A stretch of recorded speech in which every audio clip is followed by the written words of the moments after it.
Generally UPSC के बाद plan B state पीएससीज को देखा जाता था और लोग ये सोचते थे कि 2-3 महीने दो और स्टेट पीएससी निकल जाएगा।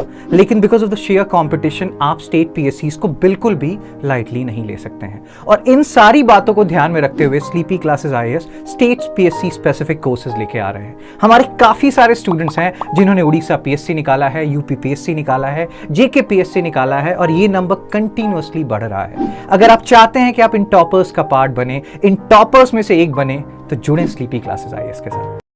Hello everyone, my name is Priya Pathak.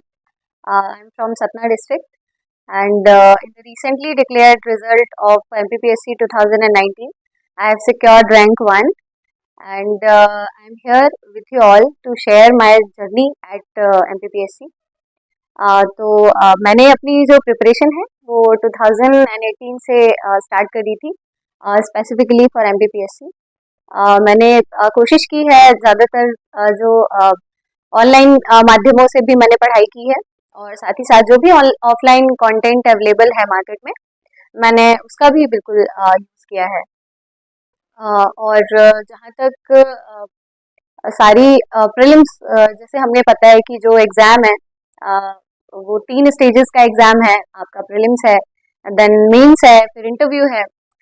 तो ये जो 3 स्टेजेस हैं वो अपने आप में ही एक चैलेंजिंग स्टेजेस हैं और हम किसी भी स्टेज को ऐसा नहीं कह सकते कि ये कम रेलिवेंट है या कौन सा स्टेज ज़्यादा रेलिवेंट है। तीनों ही स्टेजेस इक्वली इम्पॉर्टेंट है। अगर आप प्रीलिम्स में बहुत अच्छे हैं तो ज़रूरी नहीं है कि आप मेंस में अच्छे हो, है ना। तो इसलिए सारे ही स्टेजेस में आपको अच्छे से प्रिपेयर करना है और जो भी रेलिवेंट है, जो भी रिक्वायर्ड प्रिपरेशन है इसके लिए, तो वो करनी पड़ती है। सो अगर हम प्रीलिम्स की बात करें तो एक ये काफ़ी ट्रिकी पार्ट होता है। प्रीलिम्स काफ़ी चैलेंजिंग होता है क्योंकि इसमें कट ऑफ जो है क्लियर करना बहुत ज़रूरी है। अगर आप कट ऑफ क्लियर नहीं कर पा रहे हैं तो it does not matter how much you have prepared for mains, it is not fruitful at all if you are not well acquainted with the prelims। तो आपको पहले तो जो भी प्रीवियस ईयर्स के क्वेश्चन पेपर्स हैं आप उनको एनालाइज करें, उन सारे क्वेश्चंस को बिल्कुल आप याद कर लें कि कौन से क्वेश्चन किस ईयर में आए थे और उसके अकॉर्डिंग ही अपनी तैयारी करें प्रीलिम्स की। आपको इसमें सिलेबस बहुत इम्पोर्टेंट हो जाता है। तो चाहे प्रीलिम्स हो या मेंस हो, आप बिल्कुल डे 1 से जब भी आप सोचें कि आपको MPPSC का एग्ज़ाम देना है तो आप बिल्कुल प्रीलिम्स और मेंस दोनों का ही सिलेबस प्रिंट आउट फॉर्म में अपने पास रख लें स्टडी टेबल पे और बिल्कुल स्टिक रहें सिलेबस और सिलेबस के अकॉर्डिंग ही आपको पढ़ाई करनी है। अगर हम प्रीलिम्स की बात करें तो प्रीलिम्स में बहुत ज़्यादा वेटेज मध्य प्रदेश का होता है। मध्य प्रदेश के लिए काफ़ी सारा कंटेंट मार्केट में अवेलेबल है, ऑनलाइन प्लेटफॉर्म्स पे अवेलेबल है। तो जितना हो सके आप मध्य प्रदेश पे फोकस करें। करंट अफेयर्स भी इनफैक्ट मध्य प्रदेश से रिलेटेड ही होते हैं। और अगर हम कंटेंट है उसकी बात करें, MP का जो कंटेंट है उसमें मैंने 2-3 किताबें रेफर की हैं। पहली जो मैंने किताब पढ़ी है वो मुकेश महेश्वरी सर की जो किताब आती है इंग्लिश मीडियम की, मैंने पढ़ी है। इसके अलावा और भी इम्पॉर्टेंट हो जाता है तो करंट अफेयर्स के लिए तथ्यवाण बहुत इम्पॉर्टेंट है एक मटेरियल, तो आप वो रेफर कर सकते हैं। उसके अलावा एक परीक्षा धाम की किताब है जो अभी कुछ समय पहले ही आई है। तो वो एक बहुत अच्छी किताब है, उसमें करंट भी हमेशा अपडेटेड मिलेगा आपको। तो आप बिल्कुल वो फॉलो कर सकते हैं। उसके बाद जो अदर सब्जेक्ट्स हैं, आप जो लूसेंट की किताब है आप उसको रेफर कर लीजिए।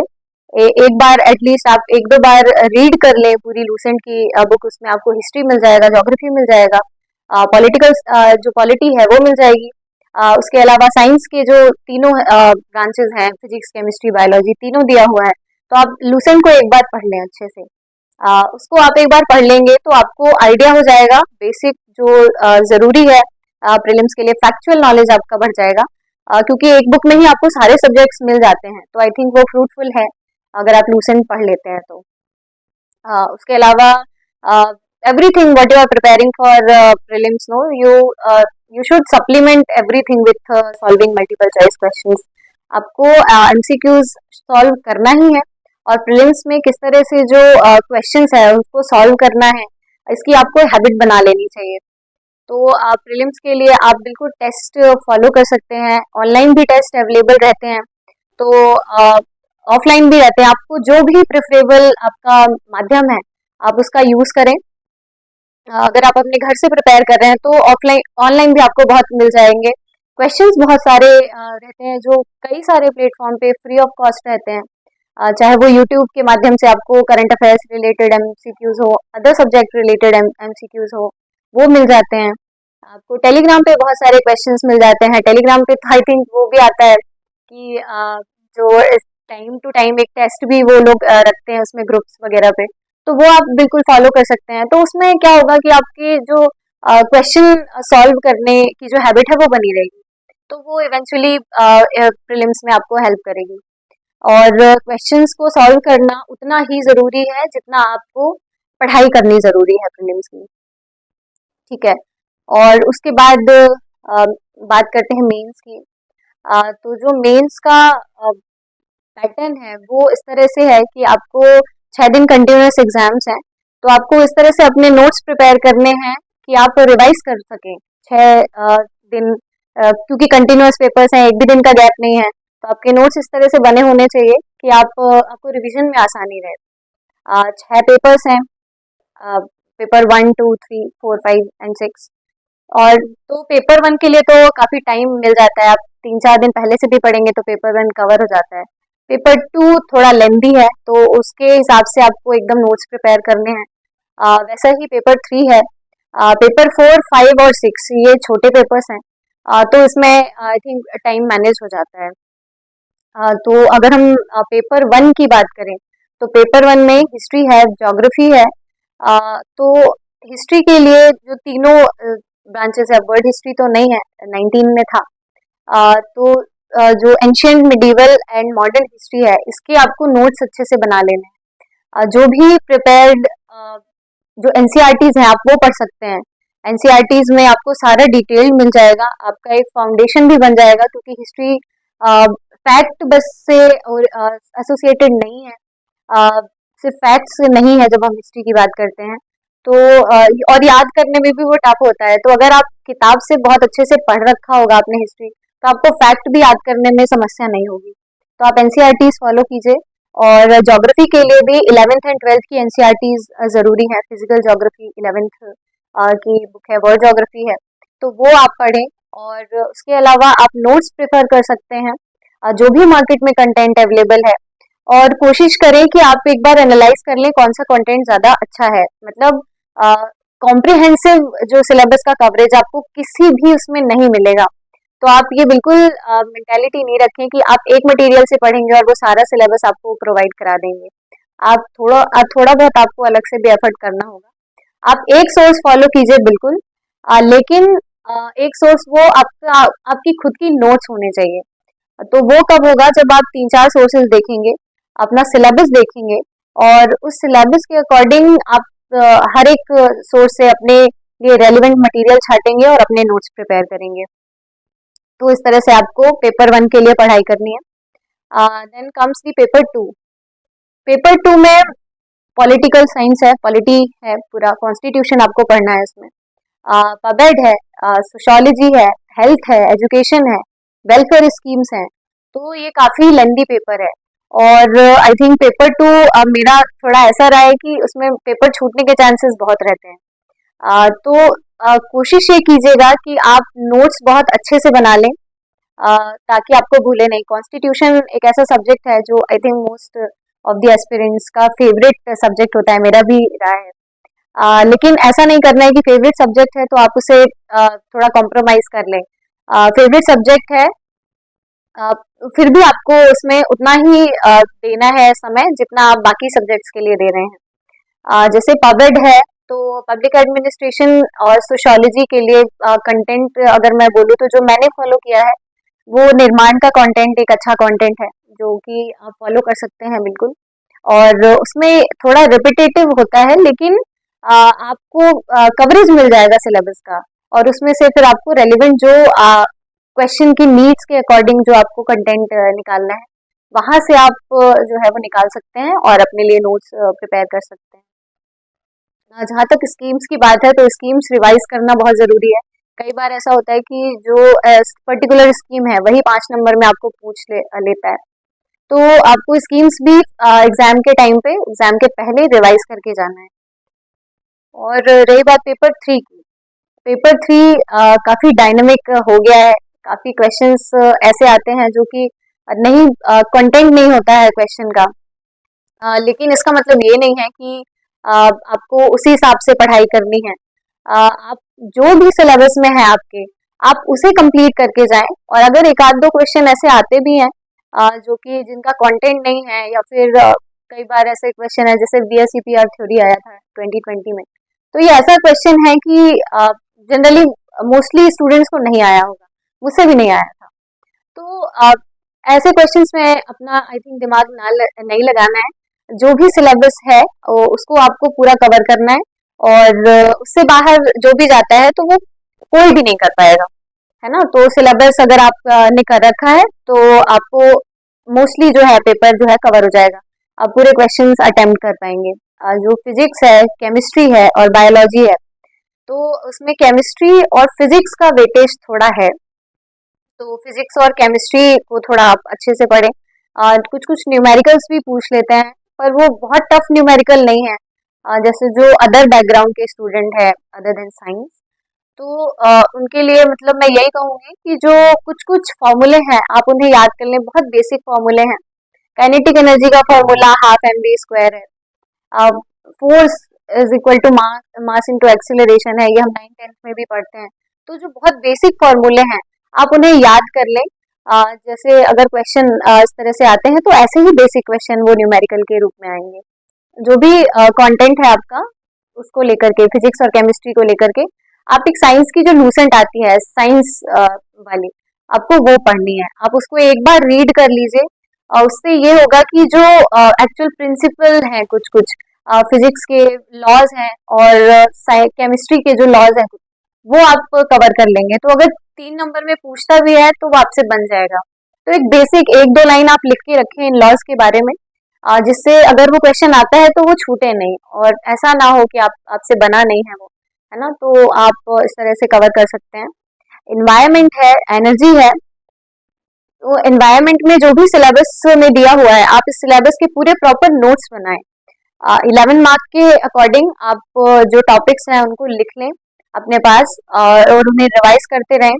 क्योंकि अगर आप कोई भी टॉपिक 11 मार्क के अकॉर्डिंग अगर आप लिखते हैं तो आप 5 मार्क में भी आप वो उसको लिख सकते हैं बिल्कुल। अगर आपने 5 मार्क में लिखा हुआ है तो वो 11 मार्क में स्विच करना डिफिकल्ट होता है, कंटेंट कम हो जाता है।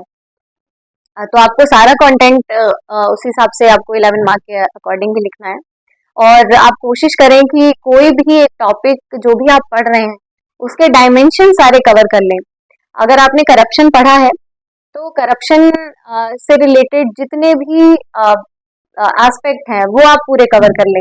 करंट अफेयर में इंडिया की क्या रैंक है करप्शन को लेकर के, उसके अलावा जो कॉजेज हैं, कॉन्सिक्वेंसेस हैं, और क्या क्या जो रेमेडियल मेजर्स हैं उसको लिए जा सकते हैं। मतलब जो भी टॉपिक पढ़ रहे हैं उसको हर एक डायमेंशन को आपको कवर करना जरूरी है, और हर एक डायमेंशन आपके पास नोट्स में लिखा हुआ होना जरूरी है, और वो आपको एग्जाम के पहले आपको बिल्कुल रिवाइज करके जाना है।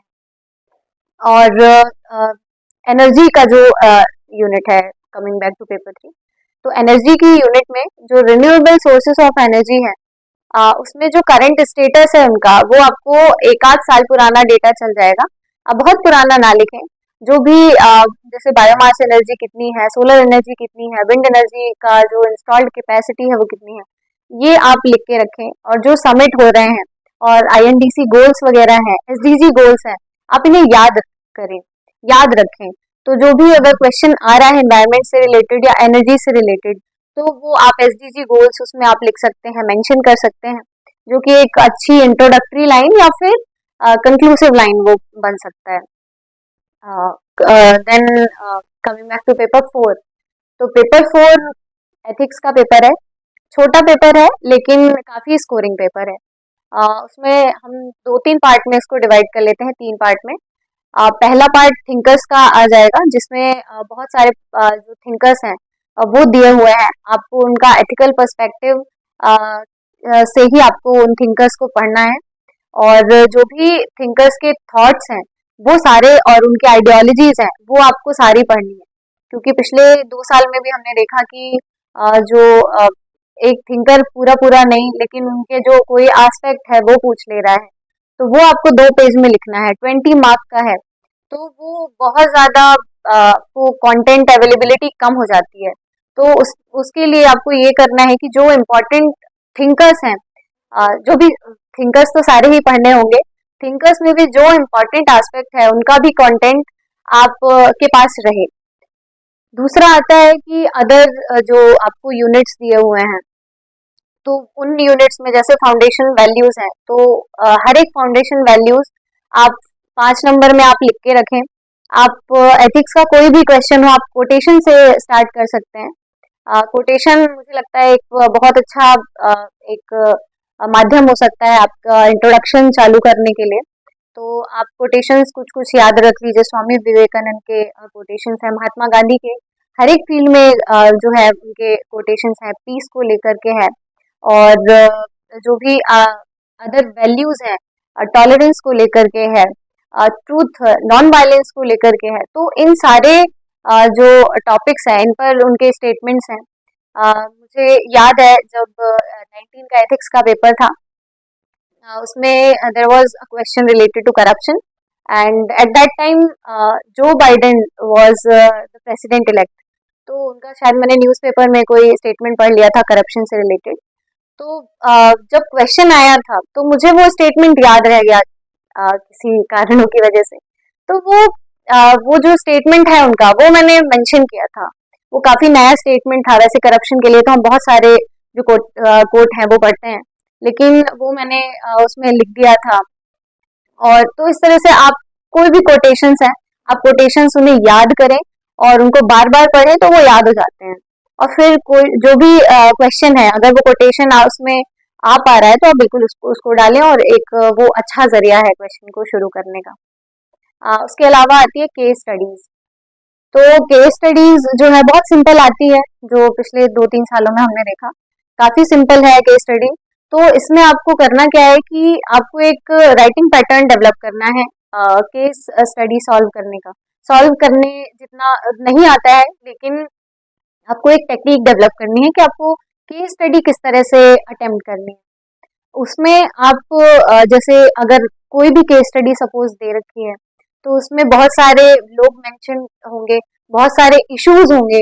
तो आप अपनी केस स्टडी बिल्कुल ऐसे स्टार्ट कर सकते हैं, the given case studies about this topic. और फिर आप स्टेक होल्डर्स जो भी इन्वॉल्व हैं उसमें केस स्टडी में, आप वो लिख सकते हैं। उसके अलावा आप इश्यूज जो जो दिए हुए हैं केस स्टडी में, फैक्ट्स ऑफ द केस, आप ये लिख सकते हैं। और आपको ज्यादा स्पेस नहीं लेना है इसमें, क्योंकि स्पेस कम रहता है, जो क्वेश्चन है वही दिया हुआ होता है।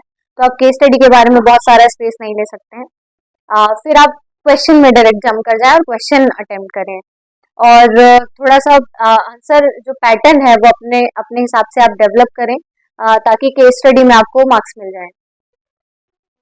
देन देर इज पेपर 5 और पेपर 6, जो कि पेपर 5 हिंदी का है और 6 निबंध का। तो जैसे कुछ इंग्लिश मीडियम के स्टूडेंट्स हैं, मुझे मैसेज आता है कि हिंदी थोड़ा डिफिकल्ट होता है कवर करना, और निबंध भी बाइलिंगुअल नहीं है, हिंदी में ही लिखना है आपको निबंध भी। तो उसमें इम्पोर्टेंट ये है कि आप हिंदी और निबंध को लाइटली बिल्कुल ना लें। आपको उतना ही हिंदी में भी और निबंध में भी आपको एफर्ट करना है जितना आप बाकी सब्जेक्ट्स में एफर्ट्स कर रहे हैं। मुझसे बहुत सारे क्वेश्चंस होते हैं कि मैम प्रीलिम्स पढ़ें कि मेंस पढ़ें, कहाँ से तैयारी शुरू करें। तो मैंने जो प्रिपरेशन शुरू की है वो मेंस प्रिपरेशन से ही स्टार्ट की है। मैंने मेंस का जो सिलेबस है वो पूरा प्रिंट आउट करा के रखा हुआ था, और उस मेंस के ही सब्जेक्ट्स को मैंने पहले पढ़ा है। मेंस के मैंने नोट्स भी बनाए हैं। प्रीलिम्स का शुरू में कुछ भी नहीं किया है मैंने, और मेंस के लिए जो भी सब्जेक्ट्स हैं उनको मैंने ढूंढा, उसका कंटेंट जो भी मुझे मिला ऑनलाइन पे। और ऑनलाइन में काफ़ी सारे ऐसे प्लेटफॉर्म्स हैं जो आप यूज़ कर सकते हैं, फ्री ऑफ कॉस्ट होते हैं। आप जो है दृष्टि के आप देख सकते हैं चैनल पे, ऑनलाइन फ्री नोट्स रहते हैं। ओनली आईएएस जो है एक अच्छा प्लेटफॉर्म है। उसके अलावा सिविल सर्विसेज जो .com है, वो भी, वहाँ पे भी आपको फ्री कंटेंट मिल जाता है। आईएएस बाबा है, वहाँ पे भी मिल जाता है, कंटेंट भी मिल जाता है, आप वहाँ पे आंसर भी लिख सकते हैं। तो इस तरह के जो ऑनलाइन माध्यम है, आप वहाँ की भी हेल्प ले सकते हैं। तो वहाँ पे भी आपको मेंस का कंटेंट मिल जाएगा। और सिलेबस के अकॉर्डिंग ही आपको पढ़ना है, सिलेबस से हटके आप कोशिश करें कि शुरू में जो है, मतलब जैसे ही जब आपका एग्जाम आ रहा है, तो सिलेबस से हटना बिल्कुल नहीं है, उस पे ही स्टिक रहना है। और जहाँ तक मेरी बात है, तो मेंस का ही मैंने सिलेबस पहले कंप्लीट किया है। उसके बाद जैसे ही नोटिफिकेशन आया है प्रीलिम्स का, तो फिर मैंने मेंस की प्रिपरेशन छोड़ दी थी। मैंने फिर प्रीलिम्स का में ही फोकस किया है। और मैंने टेस्ट किए थे प्रीलिम्स के, बहुत सारे मॉक दिए हैं मैंने प्रीलिम्स के। करीब मैंने 40-50 मैंने टेस्ट लिखे होंगे, टेस्ट दिए होंगे, कैन बी मोर। तो बहुत सारे टेस्ट दिए हैं मैंने प्रीलिम्स के। काफ़ी जगह है जहाँ पे आप दे सकते हैं, अगर आप ऑफलाइन देना चाहते हैं तो बहुत सारे इंस्टीट्यूशंस हैं। मैंने नरीन सर में, इंदौर पाटिल एकेडमी में मैंने दिए हैं टेस्ट, प्रीलिम्स के भी मेंस के भी मैंने दिए हैं। और चेतन मीरा में भी मैंने दिए हैं। और वहाँ पे मैंने मॉक इंटरव्यूज के लिए भी मैं गई हूँ। कई जगह पे आपको जहाँ पे भी आपको सूटेबल लग रहा है, आप ये ना देखिए कि कौन सी अच्छी है कौन सी नहीं है। आपको अपनी प्रैक्टिस से ज़्यादा आई थिंक कंसर्न होना चाहिए। आप जहाँ पे भी ज्वाइन करेंगे, आप अपनी प्रैक्टिस पे फोकस रखें। और आप अगर प्रैक्टिस प्रैक्टिस ही हमको करनी है, तो वो कहीं पे भी हो जाएगी, आप अगर अगर सिंसियर है आप प्रिपरेशन को लेकर के। तो उसके अलावा कमिंग बैक टू पेपर 5, तो जो इंग्लिश मीडियम के स्टूडेंट्स हैं वो फोकस करें कि हिंदी और निबंध है उसको आप पहले से पढ़ें। ऐसा ना हो कि आप हिंदी, क्योंकि स्कोरिंग होता है, हिंदी भी स्कोरिंग है, निबंध भी स्कोरिंग है, एथिक्स भी बहुत स्कोरिंग है। तो आप ये इनको कॉम्प्रोमाइज नहीं करें इन सब्जेक्ट्स को। हिंदी आप बिल्कुल पढ़ें, शुरू से ही आप नोट्स प्रिपेयर करें हिंदी के। क्योंकि 19 में तो फिर भी ऑप्शंस अवेलेबल होते थे कि कौन से अटेम्प्ट करने हैं, आप छोड़ भी सकते हैं। लेकिन अब ऐसा नहीं है, आप जो भी क्वेश्चंस दिए हैं आपको उन सबको अटेम्प्ट करना है। और अगर नहीं आया तो वो आपको मार्क्स नहीं मिलेंगे। तो ऐसा ऑप्शन जैसी चीज नहीं है, तो आप अच्छे से प्रिपेयर करें। देन देयर इज पेपर 6, वो हिंदी में ही आपको करना है। तो मैंने जो किया था निबंध के लिए, तो मैंने प्रीवियस ईयर्स के जो क्वेश्चन पेपर्स थे, मैंने उन्हें देखा, उसमें जो भी मुझे कॉमन टॉपिक्स लगे वो मैंने वहां से एक्सट्रैक्ट किए और उनको मैंने लिख लिख लिया था। तो इससे होता क्या है कि आपको एक जो डेवलप, जब आप लिखते हैं तो आप कंटेंट ढूंढते हैं, आप कई सारी जगह पे देखते हैं, तो उसमें क्या होता है कि आपको जो कीवर्ड्स है वो भी आप उससे थरो हो जाते हैं कि अच्छा इंग्लिश में इसको ये कहते हैं, हिंदी में ट्रांसलेटेड ये होगा, है ना। तो आपको निबंध के लिए इस तरह से आपको पढ़ना ही है, जो भी ऐसे का कंटेंट है वो आपको स्ट्रॉन्ग करना है। आपको पहले से कुछ ऐसे लिख के रखने हैं।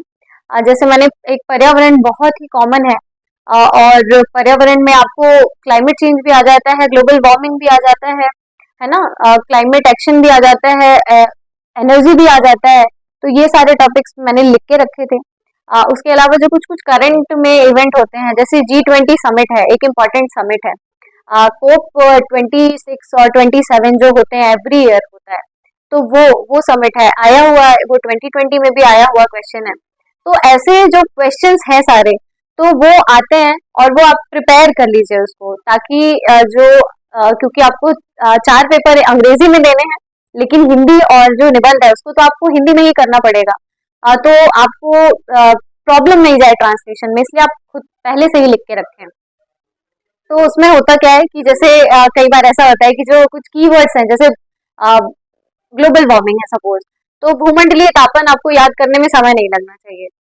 इन्वायरमेंट है, पर्यावरण में आपको टाइम नहीं लगना चाहिए, है ना। तो इस तरह के जो इम्पोर्टेंट कीवर्ड्स हैं, संविधान है, अनुच्छेद है, ये ऐसी वर्ड्स हैं, कीवर्ड्स हैं जो आपको जितने अंग्रेजी में याद है उतने ही हिंदी में भी होने चाहिए। तभी आप निबंध का पेपर बहुत अच्छे तरीके से अटेम्प्ट कर पाएंगे। निबंध के लिए और जो थिंकर्स हैं उनके आप कोटेशंस याद कर लें, इम्पोर्टेंट टॉपिक्स के, जैसे राष्ट्रवाद है, भारतीय संस्कृति है, सभ्यता है, पर्यावरण पे बहुत सारे कोटेशंस हैं। तो ये कोटेशंस आप याद कर लें। भारतीय संस्कृति पे बहुत सारी कविताएं हैं, बहुत सारे ऐसे जो कवि हैं, साहित्यकार हैं, उनके स्टेटमेंट्स हैं, आप उनको याद कर लें, आप उन्हें लिख के रख लें। और निबंध के पेपर के एक दिन पहले आप उन्हें पूरा रिवाइज कर लें, एक बार पढ़ लें, ताकि आपको वो याद रहे और आप अच्छे तरीके से निबंध जो है वो अटेम्प्ट कर पाएं। तो इस तरह से आप पेपर 6 जो है वो बहुत अच्छे से आप प्रिपेयर कर लेंगे।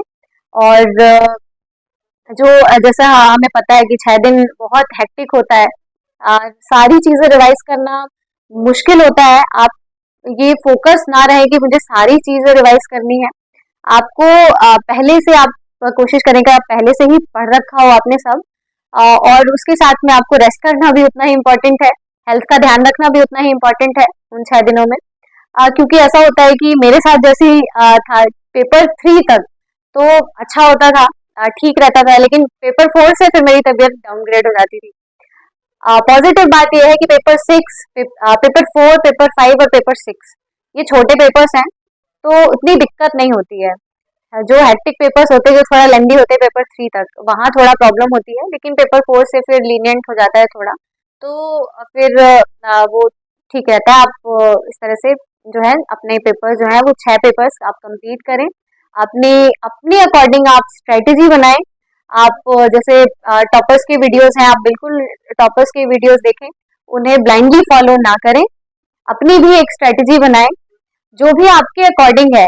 आपका टाइम टेबल आपके अकॉर्डिंग होना चाहिए, आपका जो कंटेंट है आपके अकॉर्डिंग होना चाहिए, नोट्स मेकिंग है वो आपके अकॉर्डिंग होना चाहिए। आप कौन सा कंटेंट आपको ज्यादा समझ में आ रहा है, कौन सा कंटेंट ज्यादा कॉम्प्रिहेंसिव है, तो इस तरह से आपको पढ़ाई करनी है, इस तरह से आपको नोट्स बनाना है अपने अकॉर्डिंग। और तो इस तरह से आपकी जो मेंस की प्रिपरेशन है वो हो जाएगी। Then comes the personality test.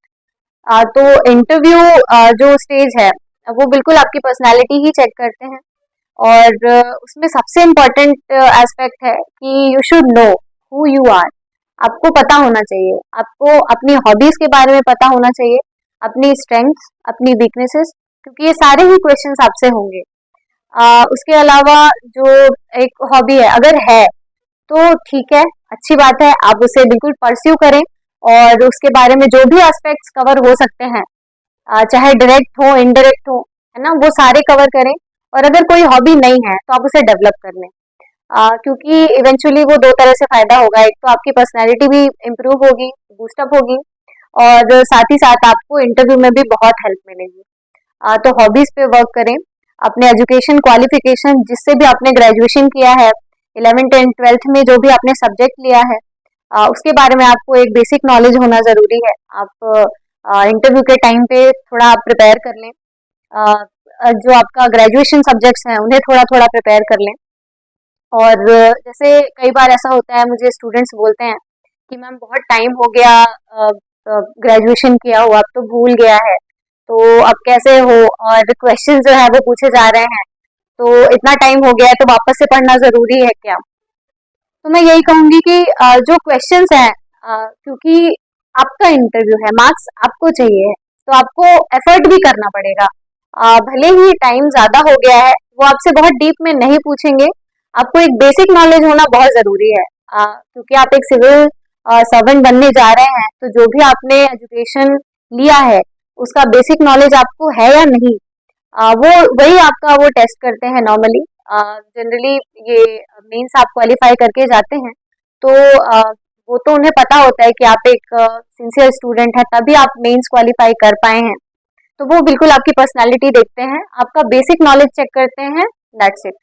और बहुत सारे ऐसे क्वेश्चंस होते हैं जो कि रैंडम हो जाते हैं, तो उनसे घबराना नहीं है। इंटरव्यू में बिल्कुल आपको कॉन्फिडेंट रहना है, ऐसा कुछ आप बिल्कुल सॉरी बोल सकते हैं, सारे क्वेश्चंस के आंसर्स देने जरूरी नहीं है। मुझसे भी नहीं आए हैं तो मैंने सॉरी बोला है, और उसमें कोई भी शर्म की बात नहीं है कि आपको क्वेश्चंस नहीं आ रहे हैं। नहीं आएंगे तो आप बिल्कुल सॉरी बोले, कॉन्फिडेंस अपना बनाए रखना है इंटरव्यू के शुरू होने से इंटरव्यू खत्म होने तक। हाँ, और बिल्कुल बहुत ही कॉन्फिडेंटली आपको आंसर देना है इंटरव्यू में। जो सिविल सर्विसेज का एग्ज़ाम है वो चैलेंजेस उसमें बहुत सारे होते हैं। जो भी प्रिपेयर कर रहा है इस एग्ज़ाम के लिए उन्हें सबको पता है कि जो थोड़े मोड़े चैलेंजेस है उनको ओवरकम करना होता है और प्रिपरेशन जो है वो कंटिन्यू करनी पड़ती है। जैसे अगर मैं इस रिजल्ट की बात करूं तो जो 2019 का रिजल्ट है वो काफ़ी टाइम लग गया उसको आने में। बहुत टाइम टेकिंग प्रोसीजर था, बहुत ज़्यादा डिले हो गया। तो इसमें होता है कि आपको उतना ही पेशेंस भी बना के रखना होता है और उतना ही ट्रस्ट भी आपको खुद पे करना होगा कि आपने अगर अटेम्प्ट दिया है तो उसका रिजल्ट भी आएगा और आपको अगर आपने मेहनत की है तो बिल्कुल उस मेहनत का फल भी आपको मिलेगा। अगर मैं अपनी बात करूँ तो 2019 का जैसे रिजल्ट बहुत डिले हो गया, तो आप बैठ नहीं सकते हैं क्योंकि रिजल्ट नहीं आ रहा है। जब तक रिजल्ट नहीं आएगा, जब तक आप अपना नाम ना देख लें लिस्ट में, तब तक आपको रुकना नहीं है। तो जो 2019 का मेंस का रिजल्ट आ चुका था, उसके बाद हम सब इंटरव्यू के लिए प्रिपेयर कर रहे थे। काफी लग रहा था कि नहीं अब इंटरव्यू बचा हुआ है और मुझे बिल्कुल नहीं आइडिया था कि रैंक बना जाएगा। कोई आइडिया नहीं था, बस प्रिपेयर करना था इंटरव्यू। और इसी बीच में ये हुआ कि इंटरव्यूज जो है वो पोस्टपोन्ड हो गए और अब ये था कि 2020 का भी हमें मेंस देना है। तो मेंस की डेट आ चुकी थी, अप्रैल में मेंस था लास्ट में। और 19 फरवरी को ये पता चला था कि अब इंटरव्यू नहीं हो रहे हैं, तो बहुत कम टाइम था। तो अगर आप इसको सोच लेंगे कि इंटरव्यू भी नहीं हुआ है, नेक्स्ट अटेम्प्ट में कैसे बैठे, तो आपको ये बिल्कुल दिमाग में नहीं रखना है कि कम टाइम है। आपके पास जितना अवेलेबल टाइम है आप उसको प्रॉपर अगर यूटिलाइज करेंगे तो भी आप अटेम्प्ट में बैठ सकते हैं और क्लियर कर सकते हैं। मैंने भी क्लियर किया है जो 2020 का एग्जाम था, उसमें मैं डीएसपी सिलेक्ट हुई थी। तो आपको रुकना नहीं है जब तक आप लिस्ट में अपना नाम ना देख लें। मुझे कोई आइडिया नहीं था कि जो 2019 का अटेम्प्ट है वो कैसा गया है, मेरा होगा भी या नहीं। श्योरिटी बिल्कुल नहीं रहती है। जो भी एग्जाम देते हैं वो सब सब जानते हैं कि अगर आप एग्जाम दे के आए हैं तो आप बिल्कुल नहीं कह सकते कि आप रैंक 1 ले आएंगे, आपकी अच्छी रैंक आ जाएगी। मुझे नहीं पता था कि रैंक 1 आएगा।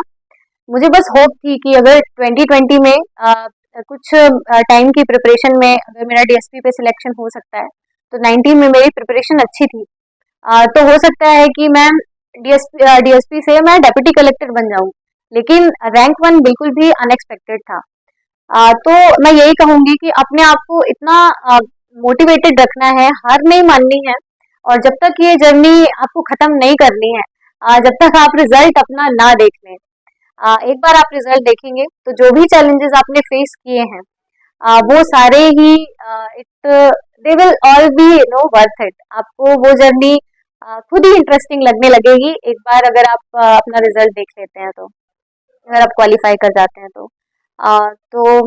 मैं यही कहूंगी लास्ट में कि आपको पेशेंस रखना है, होप रखनी है और अगर आपने अपने लिए कोई एक गोल सोच के रखा है तो उस पर निरंतर बढ़ना है और उस गोल को अचीव ही करना है। और फैमिली सपोर्ट यहाँ पे बहुत इंपॉर्टेंट होता है। अगर आपको ऐसा फील हो रहा है डिमोटिवेशन टाइप का, होता ही है क्योंकि ये जो स्टेट पीसीएस की जर्नी है वो बहुत लंबी होती है, रिजल्ट्स काफ़ी लेट हो जाते हैं किन्हीं कारणों से। तो आपको बिल्कुल आप अपने फ्रेंड्स का सहारा लें, अपने फैमिली का सहारा लें। फ्रेंड्स और फैमिली बहुत हेल्प करते हैं, आपके टीचर्स आपको मोटिवेटेड रखते हैं क्योंकि हम सेम पेस पे होते हैं, सेम जगह पे होते हैं जो भी तैयारी कर रहे हैं, तो सारे एक दूसरे का दुख दर्द बिल्कुल समझते हैं। तो आप बिल्कुल डिस्कस करें, आपको जो भी प्रॉब्लम हो रही है, जो भी स्ट्रेस हो रहा है, आप उसे डिस्कस करें, मन में ना रखें। तो वो आपको हेल्प करेगा, इनकरेज करेगा और बिल्कुल आप अगर निरंतर बढ़ते रहते हैं तो बिल्कुल आपको सफलता मिलती है। और wish you all the best to all the aspirants. आप बिल्कुल आगे बढ़ें, आप मेहनत करें, मेहनत से नहीं डरें, फेलियर से नहीं डरें, आप उसे ओवरकम करते हुए और मेहनत से आगे बढ़ें। Thank you so much.